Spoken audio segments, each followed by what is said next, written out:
समझ में नहीं आता यकायक तुम्हारा कौन खैर ख्वाह पैदा हो गया है जो तुम्हारे नाम से शहंशाह को पैगाम लिख रहा है कि तुम्हें मदद की जरूरत है। खैर वो जो कोई भी है उसे हम ढूंढ निकालेंगे और उसे निपट ही लेंगे, लेकिन तुमसे करेंगे हम आखिरी बात। हमें उस खजाने का पता, वो राज जानना है जो तुम्हारे दिमाग में दफन है। हमें उस खजाने का पता दो चांद बेगम। इस गलतफहमी में मत रहना तुम कि यहाँ कोई पहुंच जाएगा तुम्हारी मदद करने के लिए। कोई नहीं आएगा। मदद तो दूर, यहाँ फरिश्तों को भी नहीं पता चलेगा कि हमने तुम्हें कहाँ छुपा कर रखा है। चांद बेगम, सारी दुनिया यही जानती है कि तुम जिंदा नहीं हो, और अगर तुमने हमें खजाने का राज वो पता नहीं बताया तो हम वाकई तुम्हें मार देंगे।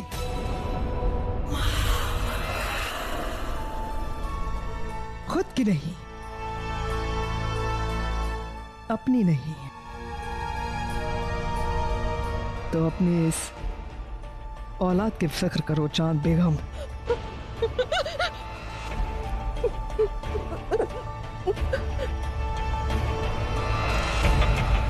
घबराओ नहीं, हमने जबान दी है तुम्हें,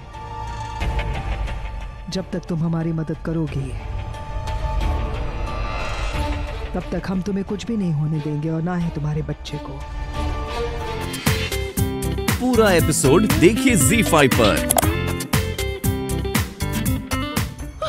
महामंगा, देखो ना बेगम कितनी परेशान हो रही हैं। कह रही हैं कि कोई उन पे हमला करना चाहता है। बेगम, आप परेशान मत होइए, आज से महामंगा तुम्हारे साथ रहेगी। और खाना आप नहीं जानती है, ये वही महामंगा है जो हमें।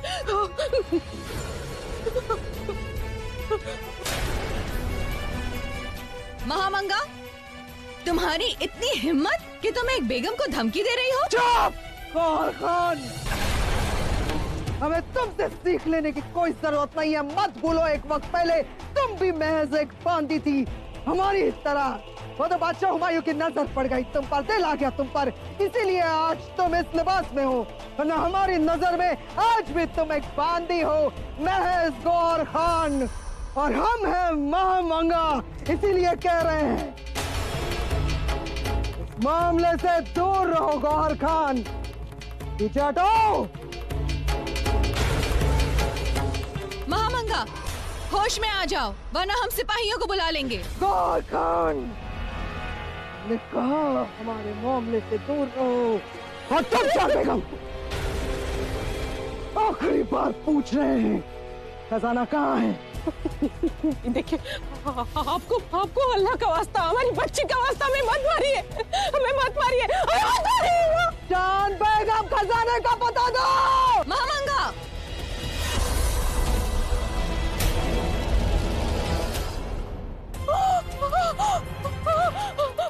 कहा था हमने गौहर खान, हमारे रास्ते में मत आओ। चांद बेगम, आप बोलिए किसकी मदद लेंगी आप? हाँ? क्या खजाने का पता बताओगी? बोलो। हमें मत मारिए, हमको हमारी बच्ची का वास्ता मत मारिए हमें। हाँ, तुम्हारी बच्ची फसाद की जड़ को खत्म कर देते हैं, तुम्हारी इस बच्ची को खत्म कर देते हैं। नहीं। वो फरमान, वो खजाना, वो सब कुछ इस बच्चे के नाम है ना, इसी को खत्म कर देते हैं।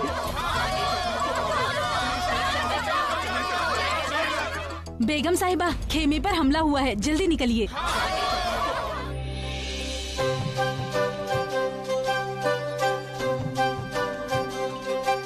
हमें तो लगता था कि आप शहंशाह हैं, परंतु आप तो चोर निकले। इस तरह से छिपकर क्यों आए हैं यहाँ पर?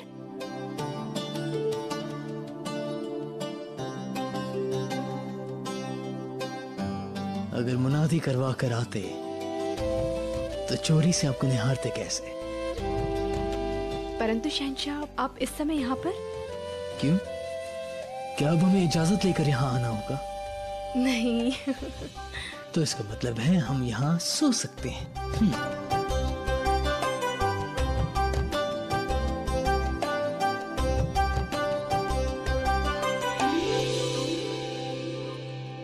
शहंशाह, हम... घबराइए मत जोधा बेगम, काफी जगह है यहाँ, आप चाहें तो यहाँ सो सकती हैं हमारे पास। शहंशाह, आप टेढ़े ही नहीं उत्पाती भी हैं। क्यों? अब हमने कौन सी शरारत की जोधा बेगम? क्या हमने इस तरह से आपका हाथ पकड़ लिया या फिर इस तरह से आपको अपने पास खींच लिया, या फिर इस तरह से आपको अपने गले लगाकर हम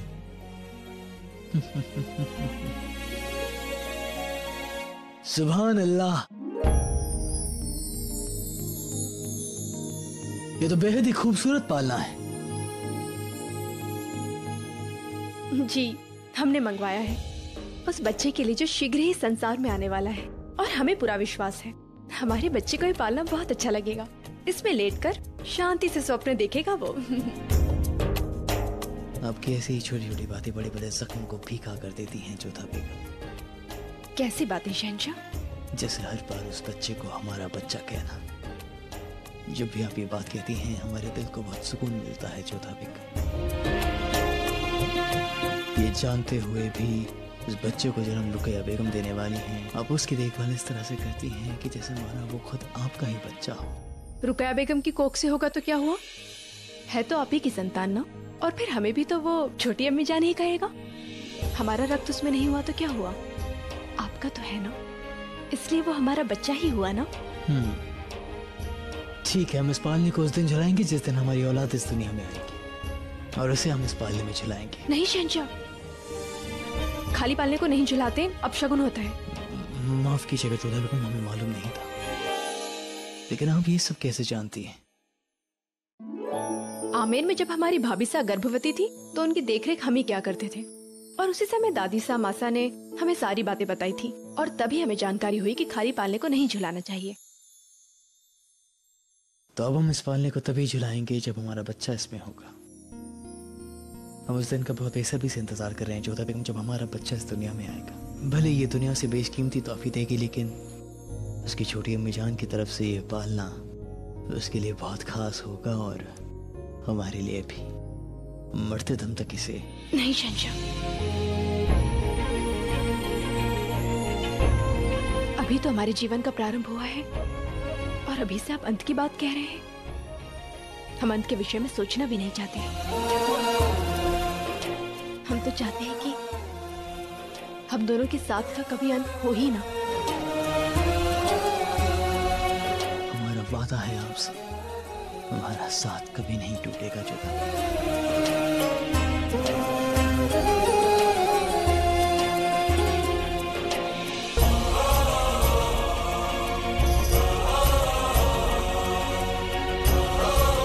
मैं जोधा बेगम के साथ महल में हूँ, वो जोधा बेगम जो इन दिनों जलाल की सबसे ज्यादा खास है। जोधा बेगम के साथ? मगर कैसे? आगरा जाते वक्त मैंने अपने आप को पागल दिखाया, क्योंकि मुगल सल्तनत में एक पागल को नुकसान नहीं पहुंचाया जाता। कुछ समय के लिए मैं मथुरा में रुकी, वहां पे अफवाह सुनी कि जलाल की हिंदू बेगम जोधा आगरा से गायब हैं। किस्मत देखी अम्मी जान कि वो मुझे मिल गई। एक स्त्री सब कुछ सह सकती है, परंतु अपने पति द्वारा अपने चरित्र पर लगाए लांछन को नहीं सह सकती।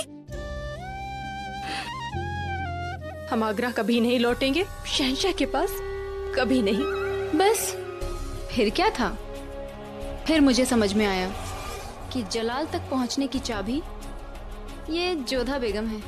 फिर मैंने पागलपन का नाटक शुरू किया जोधा की हमदर्दी के लिए, और फिर आगरा के महल में जगह पाली मैंने।